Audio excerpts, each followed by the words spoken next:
ನಮ್ಮ ಪೈಗಂಬರ್ ಹತ್ರ ಒಬ್ಬರು ಒಂದು ಯಾರು ಕೇಳಿದರು, ಎಲ್ಲರಿಗಿಂತ ಒಳ್ಳೆ ಮನುಷ್ಯ ಯಾರಪ್ಪ ಅಂತ.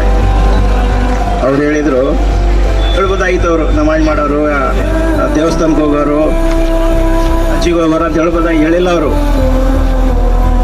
ನಮ್ಮ ಮನುಷ್ಯ ತನ್ನ ಕೈಯಲ್ಲಿಂದ ತನ್ನ ನಾಲಿಗೆಯಲ್ಲಿಂದ ಯಾರಿಗೆ ತೊಂದರೆ ಕೊಡಲಾರ್ದಂಗೆ ಜೀವನ ಮಾಡ್ತಾನೋ ಅವನು ಭಾಳ ಒಳ್ಳೆ ಶಿಷ್ಟ ಅಂತ ಹೇಳಿ.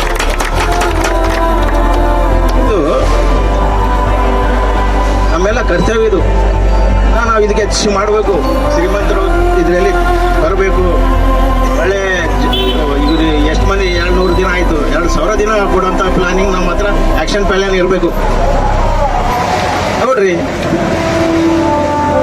ನಿಮ್ಮ ಹತ್ರ ಅವ್ರು ಕೆಲಸದಾಗ ಏನು ಮಾಡ್ತಾರ, ಏನು ಮಾಡ್ತಾರ, ಮಾಡ್ಕೊಂಡು ಹೋಗಿಬಿಡ್ತಾರ.